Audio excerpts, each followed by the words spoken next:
Bem-vindos a mais um vídeo. Como disse no meu short, hoje será um vídeo sobre o que eu julgo ser a mais perfeita prova do ser de Deus, que é a quarta via.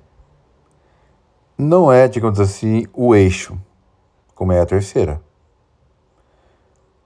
mas é, por assim dizer, a mais importante metafisicamente e, infelizmente, muito esquecida e pouco compreendida, principalmente pelos modernos, que não sabem o que é perfeição.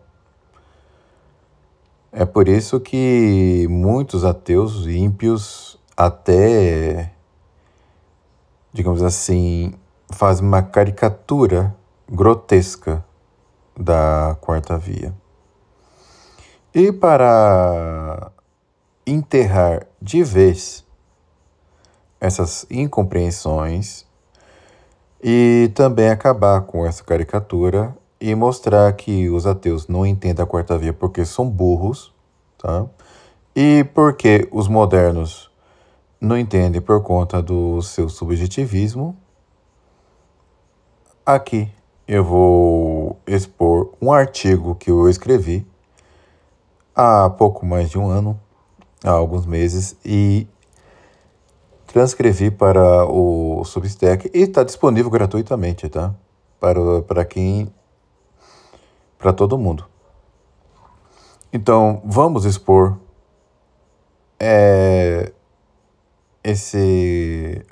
o conteúdo desse artigo aqui. O título é A Mais Perfeita Prova do Ser de Deus, uma defesa à quarta via de Santo Tomás de Aquino. Eu já começo com duas citações bíblicas. Os céus publicam a glória de Deus, e o firmamento anuncia a obra das suas mãos. Sede, pois, perfeito, porque o vosso Pai Celestial é perfeito. A primeira citação dos Salmos 18:2 e depois Mateus 5:48. Introdução. Deus é absolutamente perfeito e encerra toda a perfeição do ser. Santo Tomás de Aquino é bem enfático nisso. E não há nenhum outro assunto que despertou mais a sua atenção do que o ser de Deus. Santo Tomás de Aquino fundamenta toda a sua metafísica nas suas 5 vias, a fim de demonstrar o ser de Deus, donde a via mais manifesta é a primeira e o eixo é a terceira.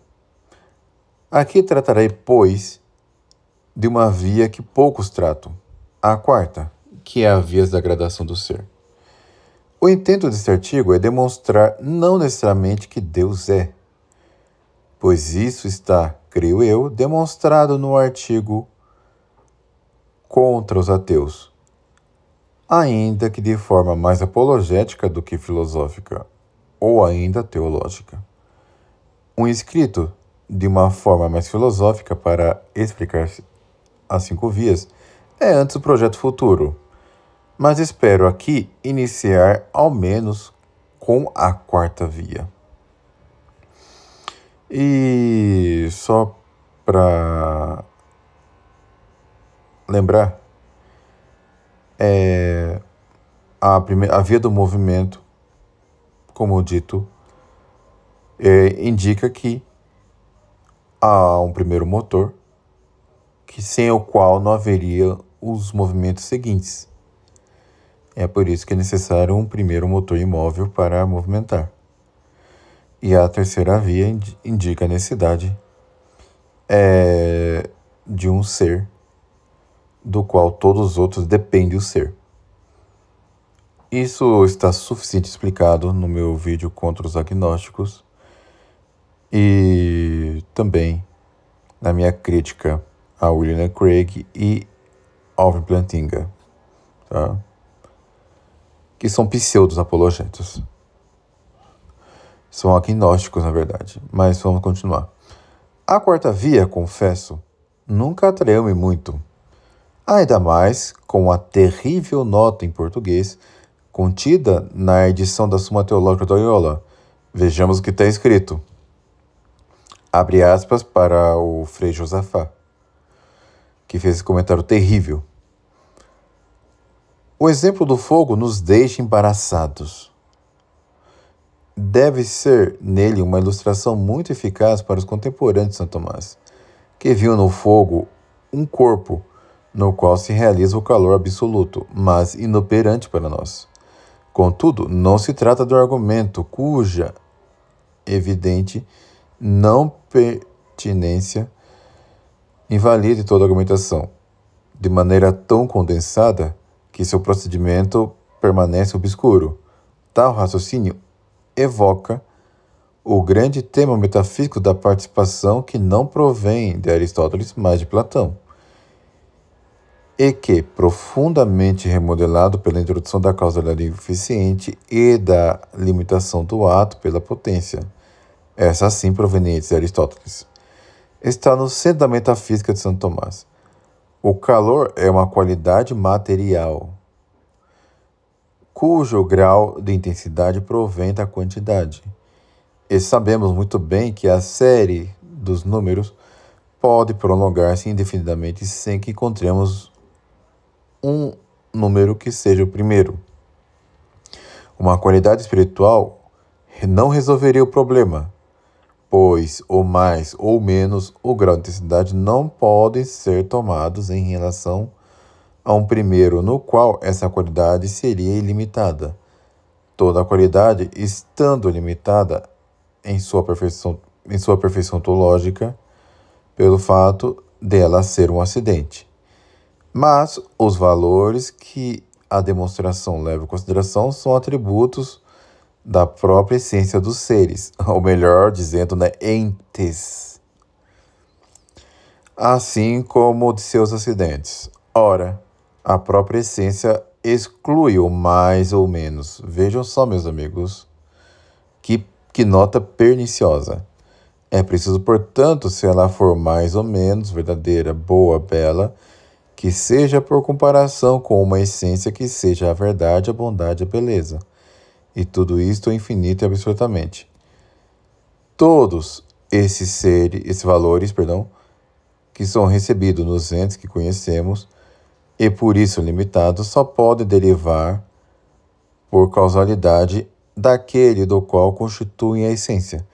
Os entes, no quais os encontramos parcialmente realizados, participam de tais valores e participam daquele no qual ela se realiza plenamente, ou seja, infinitamente. Então, está aqui exposta a nota do Frei Josafá na tradução da Suma Teológica da Loyola, edição 2016, na página 168. Agora eu comento. A nota K, porque é o que indica a nota, tá? Presente na Suma Teológica da Loyola, nos mostra que estamos diante de uma edição da obra magna de São Tomás que é evidentemente antitomista. O anotador certamente não entendeu o argumento. A questão não é o fogo ser maximamente quente enquanto acidente, mas sim porque o fogo é quente por si mesmo. É sim da essência do fogo ser quente. Ainda que a essência do fogo nos seja desconhecida, a quentura do fogo decorre da sua essência, assim como a nossa linguagem decorre da essência da nossa natureza humana, pois a linguagem só poderia existir numa natureza racional. Mas, mais à frente, trataremos isso com mais profundidade. Então, vocês veem como que uma nota perniciosa de um modernista, que é o Frei Josafá, pode corromper toda a argumentação. Mas agora vamos entender a origem desses erros. Começando pelos erros idealistas de Descartes e Santo Anselmo. Aqui, Tata Vênia, tá? Digo que apesar do Santo Anselmo ter errado, eu buscarei tratar com a máxima reverência, com o máximo respeito, como eu fiz no meu artigo e vídeo contra o Ove Plantinga e William Lane Craig. Os erros idealistas de Descartes e Santo Anselmo. Mas por que tratar de uma via tão pouco convincente? É perceptível que hoje poucos sabem o que é realmente perfeição. Descartes, por exemplo, entendia que podemos conhecer a Deus somente por sua perfeição, no entanto, sob uma noção errônea de perfeição. Para Descartes, a ideia de Deus já é inata em nós, porque podemos conceber que há um ser perfeito, e a própria ideia de um ser perfeito demonstraria à nossa inteligência que Deus é. Escreve René Descartes em seu Princípios da Filosofia, tá? Primeira parte, em números, aliás, na capítulos 14 a 17. E aqui vou usar a edição em 70 de Lisboa, página 32. É um livro antigo, não tem o ano aqui, tá? Mas vamos lá. Abre aspas para Descartes. Como vê que na ideia que fez o triângulo se encontra compreendido que os seus 3 ângulos são iguais a 2 retos, da mesma maneira, e só pelo fato de se perceber de que a existência necessária e eterna está compreendida na ideia de um ser perfeito, deve concluir que um tal ser, todo perfeito, é ou existe. Fecha aspas para Descartes. Descartes, em momento algum, chega a descrever ou definir o que é perfeição. Isso, no entanto, veremos mais à frente. Evidentemente, Descartes cai no mesmo erro de Santo Anselmo de Cantuária, que está no seu proslogo dos capítulos 2 a 5, mas de uma forma mais grosseira e simplória. Tanto Descartes quanto o santo britânico caem num erro idealista. Eles saltam do ideal para o real. Santo Tomás, pelo contrário, parte sempre primeiramente do real. Descartes, como se vê, não poderia provar que Deus é realmente perfeito sem antes conhecer o que é bondade. Santo Tomás refuta o argumento de Santo Anselmo, e ele foi muito delicado e não o mencionou, no primeiro artigo, na questão em que trata do ser de Deus, que é a questão 2. Santo Tomás ensina que não necessariamente se entende que o que se pode imaginar o maior seja Deus.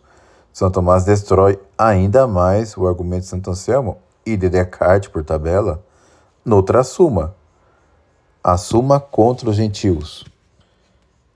E ele escreve o seguinte: suposto que todos entendam pelo nome Deus uma coisa tal que não se possa pensar outra maior, daí não se segue necessariamente que tal coisa exista na realidade. É necessário, pois, que a coisa e a razão de seu nome sejam afirmados do mesmo modo. Ora, do fato que a mente concebe o que é proferido pelo nome Deus, resulta que Deus existe somente no intelecto. Portanto, nem é necessário que a tal coisa, da qual não se pode pensar maior, exista fora do entendimento. E disso não resulta que exista na realidade tal coisa. E assim não há inconveniente algum para os que negam a existência de Deus, porque não há inconveniente em pensar uma coisa maior do que qualquer outra, seja na realidade ou no intelecto, a não ser para aquele que aceita existir na realidade tal coisa, da qual não se pode pensar outra maior. Fecha aspas. E ainda, assim como para nós é evidente por si mesmo que o todo é maior que sua parte, assim que Deus é evidentíssimo por si mesmo para os que veem a mesma essência divina, porque esta é o seu ser, mas porque não podemos ver sua essência, chegamos a conhecer o seu ser não por si mesmo, mas por seus efeitos. E aqui ele já nos ilustra de que modo podemos investigar o ser de Deus. E eu concluo essa parte com tais citações refutam-se tanto a Descartes como Santo Anselmo. Vejamos agora o que é perfeição. Então, meus amigos, aqui vemos que a perfeição é muito mal compreendida. O que é perfeição? A noção de perfeição que encontramos na escolástica, e principalmente em Santo Tomás, é bem diferente da que usamos coloquialmente. Um homem pode considerar sua esposa perfeita, por exemplo. Uma mulher pode dizer que conseguiu fazer um bolo perfeito. Se perguntarmos o porquê de tais coisas serem perfeitas, responderão apontando meros aspectos acidentais e não essenciais nas coisas que consideram perfeitas. Isso, porém, não se dá na noção de perfeição formulada por Santo Tomás de Aquino. Genericamente, o que é perfeito é o que está feito, que passou da potência ao ato.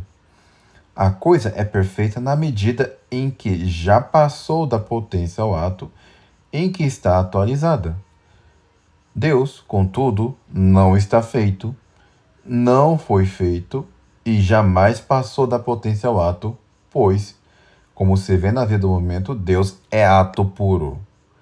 Em Deus não falta nenhuma perfeição, pois compreende toda a perfeição do ser.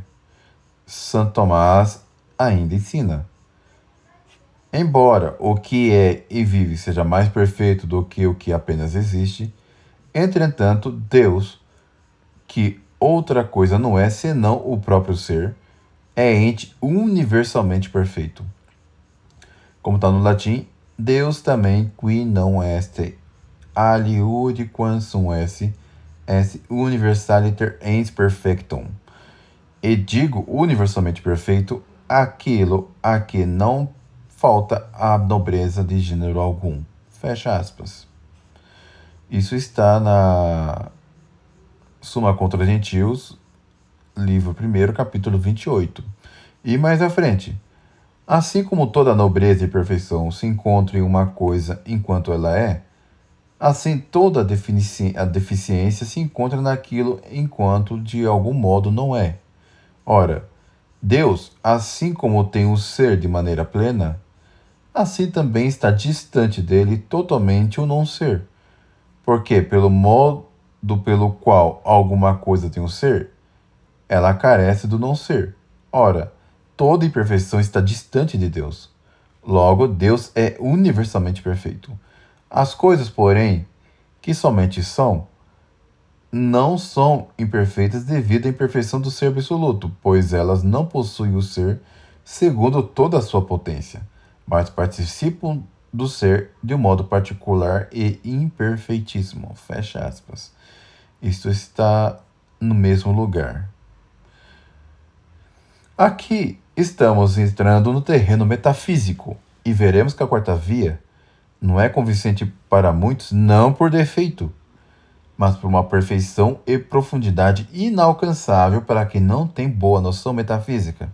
É o caso dos ateus, e também dos modernistas e dos agnósticos disfarçados de teístas, como os protestantes que eu costumo combater.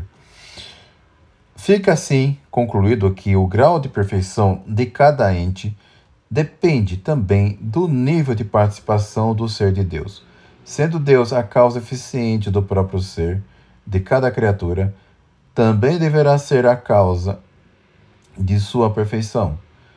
Isto já deveria ser o suficiente para demonstrar o ser de Deus por essa via, mas a demonstração cabal dependerá também de um aprofundamento nessa via. Agora, meus amigos, vou iniciar uma sessão que é a mais metafisicamente profunda. Tá? Aqui fritamos o cérebro mesmo.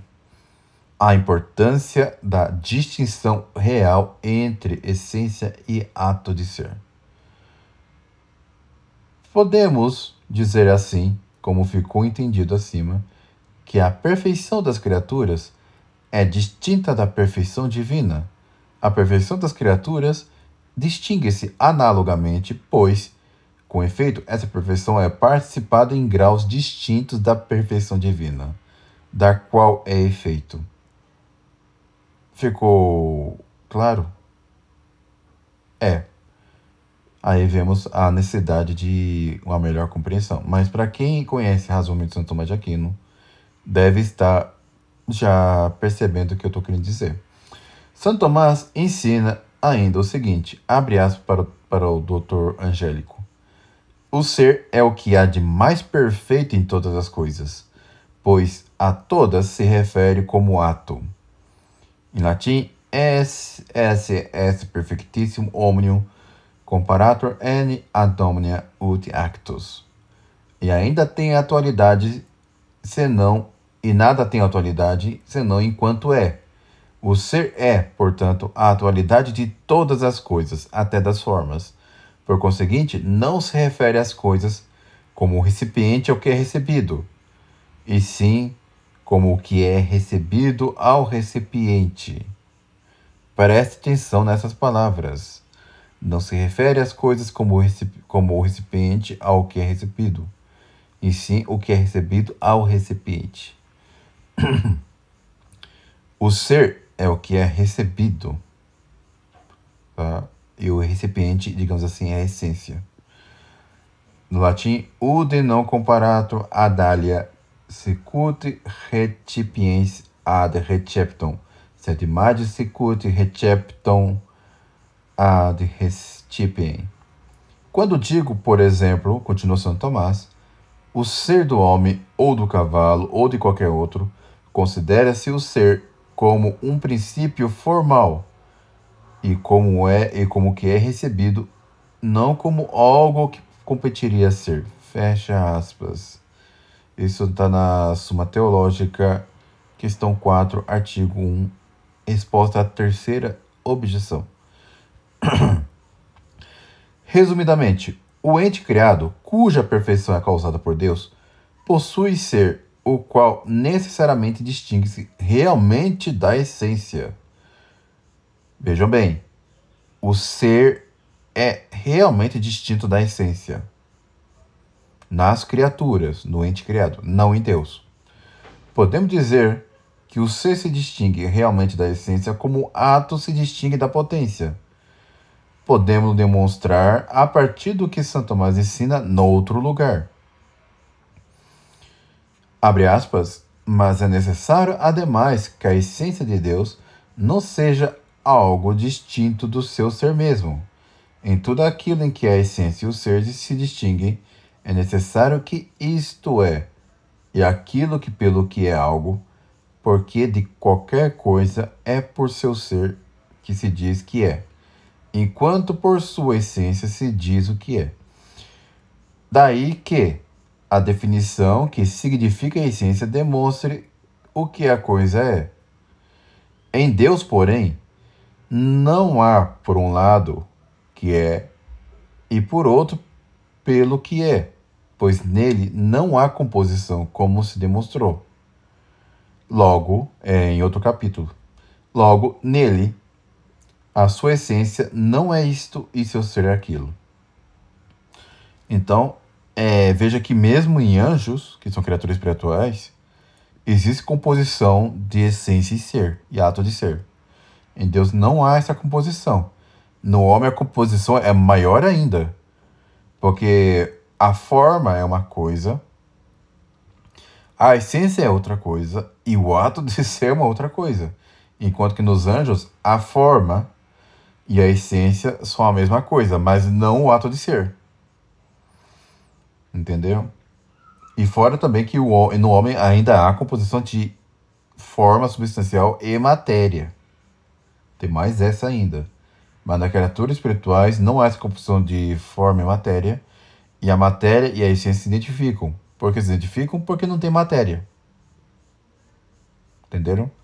Então, a essência do homem é a composição matéria, que é o corpo animal, e a forma substancial, que é a alma racional.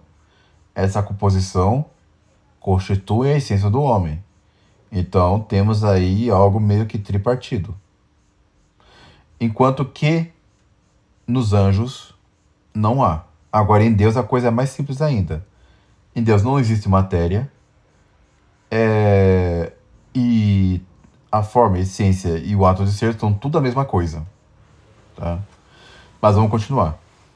Além disso, mostrou-se que Deus é ato puro, sem mescla alguma de potencialidade. É necessário, portanto, que a sua essência seja o ato último, porque todo e qualquer ato que esteja próximo do último está em potência para o último. Mas o ato último é o próprio ser. Como, com efeito, todo e qualquer movimento é passagem de potência a ato, é necessário que o ser seja o ato último a que tende todo e qualquer movimento. E como o movimento natural tende ao que se deseja naturalmente, é necessário que isto seja o ato último que todas as coisas desejam, ou a que todas as coisas apetecem. Tá? Mas é bom lembrar que esse desejar não estou falando de um ato evolutivo, é o que apetece a forma da coisa. Tá? Essa aí é uma outra questão metafísica. Tá? Mas vocês devem, quem tem uma noção razoável, deve entender do que está falando aqui. Mas isto é o ser, continua São Tomás. É necessário, portanto, que a essência divina, que é ato puro e último, seja o próprio ser. Fecha aspas. Isso está no Compendio Theology, livro 1, capítulo 11. Se bem que só tem um livro só. Ele não chegou a concluir. Agora coloco eu. Podemos ler nessa citação que Santo Tomás, ao ensinar que em Deus a essência e o ato de ser deve se identificar. Ao identificar isto, fica subentendido que nas criaturas ambos se distinguem. Ao contrário do que ensina o Etienne Gilson. O Etienne Gilson ele acha que Santo Tomás nunca ensinou essa distinção entre essência e ato de ser. Como coloca naquele livro seu O Ser e a Essência, que é muito interessante, tem muitos pontos interessantes, mas esse ponto principal da filosofia tomista ele nega. Aí fica difícil defender o cara, né? Continuando, ao ensinar isto, fica entendido que nas criaturas ambos se distinguem. Essa distinção real nas criaturas, continuo eu, e não em Deus, é importantíssima para entender a demonstração do ser de Deus por esta via. Agora, aqui o ponto capital. Como devemos entender a quarta via? Reproduzamos em extenso toda a via segundo São Tomás de Aquino. Abre aspas para São Tomás de Aquino. A quarta via se toma dos graus que se encontram nas coisas. Encontra-se nas coisas algo mais ou menos bom, mais ou menos verdadeiro, mais ou menos nobre, etc. Ora, mais e menos se diz das coisas, de coisas diversas, conforme ela se aproxime diferentemente daquilo que é em si o máximo. Vejam bem, aquilo que é em si o máximo. Assim, mais quente é o que mais se aproxima do que é sumamente quente. E o que é sumamente quente, coloco eu aqui, é o que é quente por si mesmo, que é o fogo. Existe em grau supremo algo verdadeiro, bom e nobre e, consequentemente, o ente em grau supremo. Pois, como se demonstra no livro 2 da Metafísica, aqui está uma incompreensão, inclusive, do Frei Josafá, o que é em sumo grau verdadeiro é ente em sumo grau. Por outro lado, o que se encontra no mais alto grau em determinado gênero é causa de tudo que é desse gênero. Assim, o fogo, que é quente por essência per se, no mais alto grau, é causa do calor de todo e qualquer corpo aquecido, como é explicado no mesmo livro. Eu sei, meus amigos, que a ciência moderna demonstra que, mas tem tal coisa, podemos produzir calor com eletricidade, não sei o quê. Tudo isso entendemos, tá? Pelo amor de Deus, não somos burros, que nem os ateus.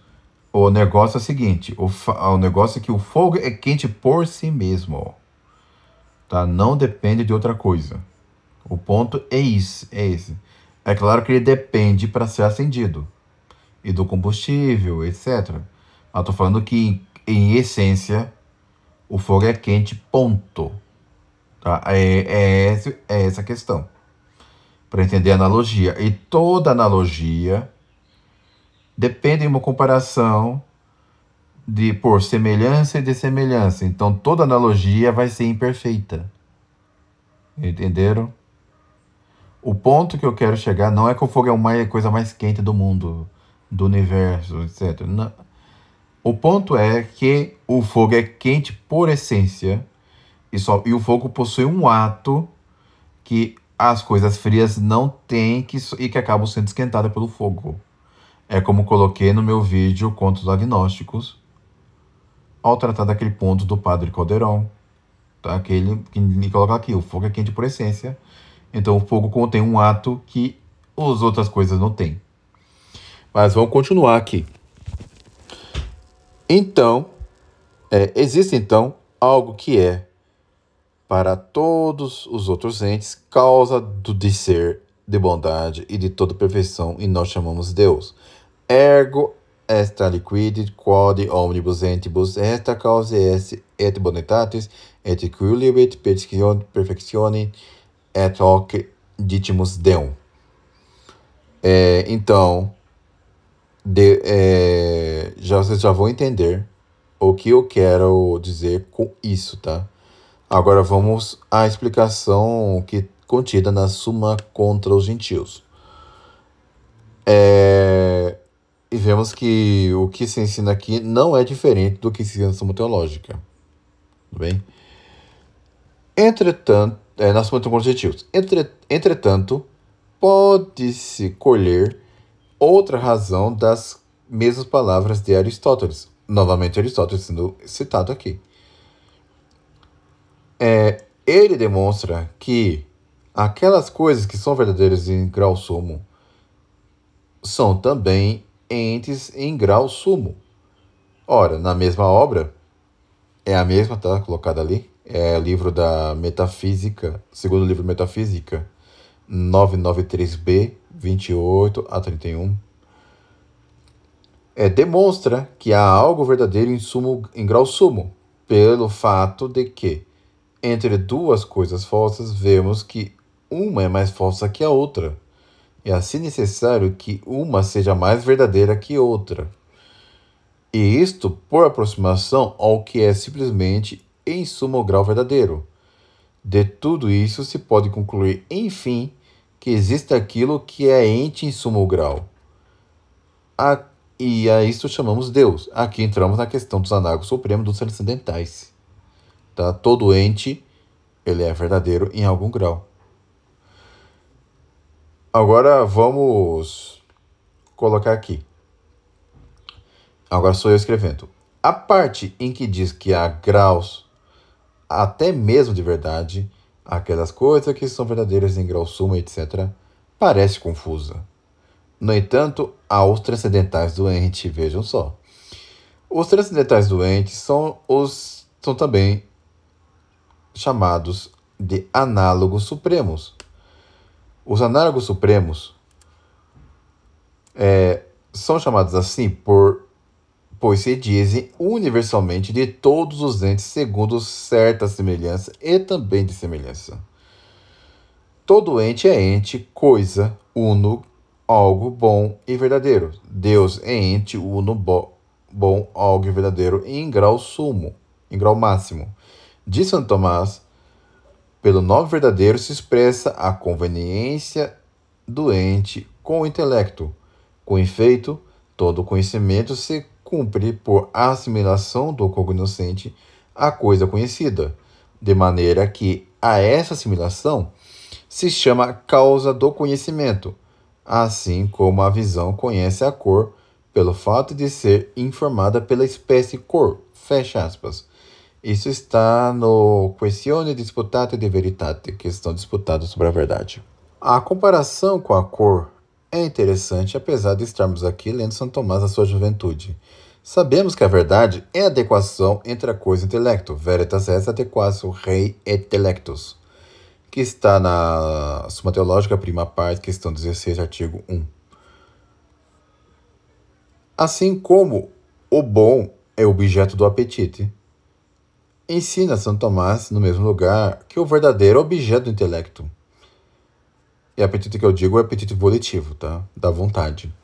O me se dirá da verdade de algo, pois esse algo será verdadeiro na medida em que se tem relação com o apetite.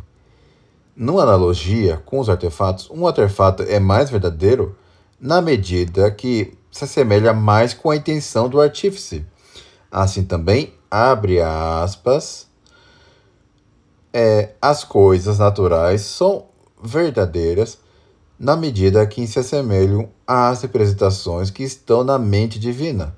Uma pedra é verdadeira quando tem a natureza própria de pedra, pré-concebida como tal pelo intelecto divino. Fecha aspas. Isso está também na questão disputada sobre a verdade. Tá? Obras que nenhum ateu é capaz de ler sem ficar confuso e falar besteira. E também na Suma Teológica, né? Aliás, inclusive esse trecho é da Suma Teológica, mas vamos lá. No De Veritate é dita a mesma coisa. No entanto, se a coisa é verdadeira na medida que se assemelha no intelecto divino, pois ela já tem a natureza pré-concebida pelo intelecto divino, o que então dizer do próprio Deus, senão que ele é a própria verdade?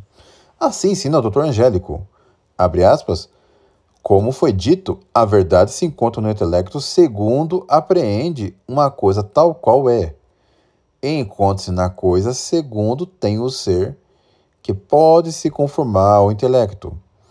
Ora, isso se encontra ao máximo em Deus, pois não apenas seu ser é conforme a seu intelecto, ele é a sua própria intelecção. E essa é a medida e a causa de qualquer outro ente e de qualquer outro intelecto. Ele é o seu próprio ser e sua intelecção.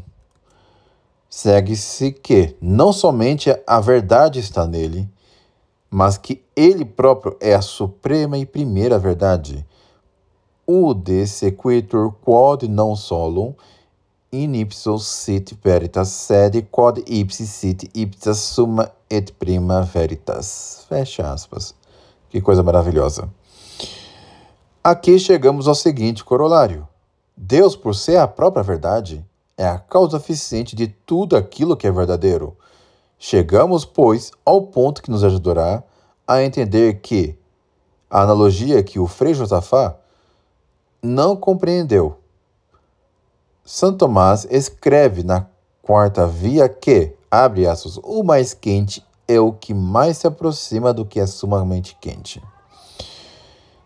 Vimos até aqui que tudo que é verdadeiro ou é à medida que se assemelha ao que está no intelecto daquele que é a própria verdade.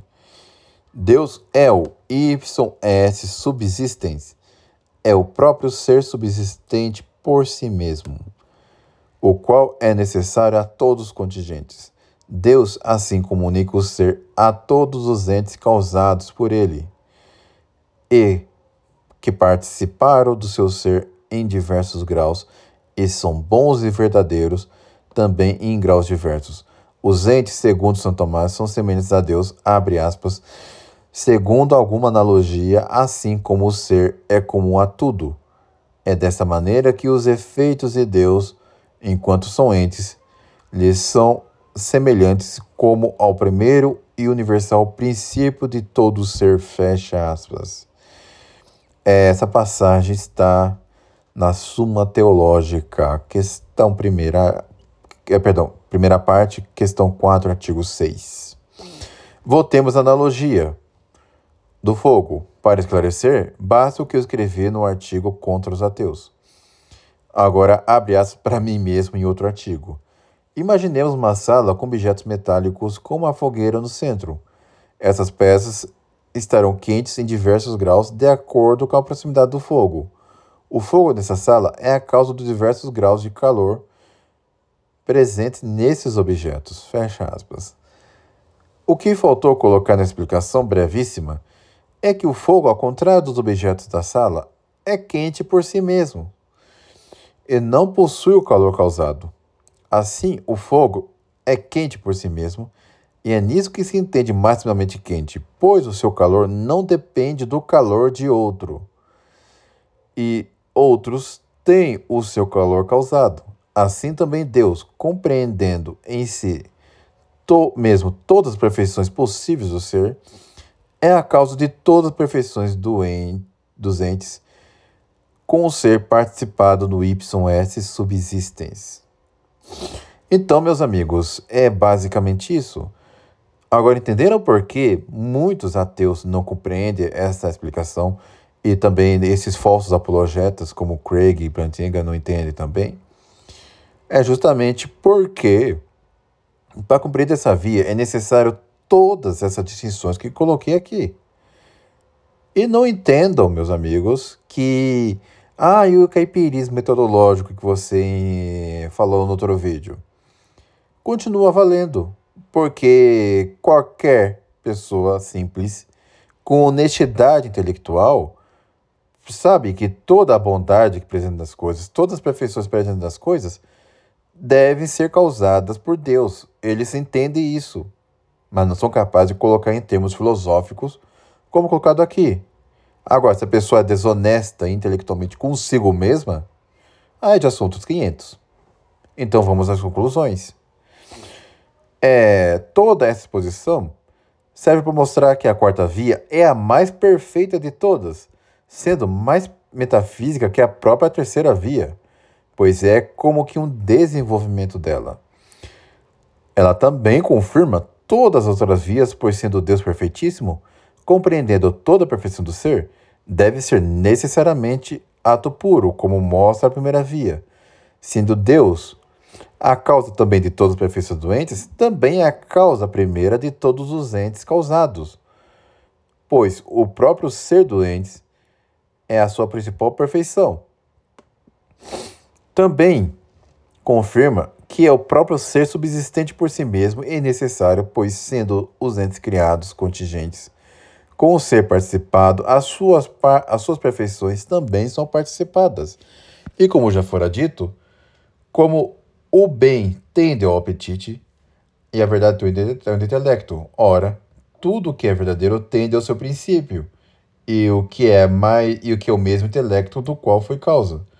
E isso confirma a quinta via. A quarta via mostra-se assim arquitetônica, pois envolve diretamente todas as outras. Por esta razão, podemos dizer que é a mais perfeita de todas as vias, ao menos para quem tem boa noção metafísica. Essa via que foi tão atacada por ímpios como Richard Dawkins, de forma tão ridícula e, em verdade, apenas confirma a inépcia desses mesmos ímpios. Como nem eles e nem quaisquer pensadores compreendem bem a verdadeira noção de perfeição, acabam caindo no ridículo. E encerro esse artigo que escrevi para a maior glória de Deus, que, como vimos, é a causa de toda bondade. Então, meus amigos, aqui encerro o vídeo e o meu artigo lido. Considere tornar membro do canal, onde pouco a pouco eu vou ensinando essas coisas para os membros. E também considere ajudar o canal. Considere também seguir-me nas redes sociais. Fiquem com Deus e até um próximo vídeo, se Deus quiser. Amanhã vamos tratar de algumas músicas do rock que eu considero as mais perfeitas de cada banda. Não querendo defender o rock, mas só para servir de parâmetro, porque tem muita gente que pergunta. Até mais.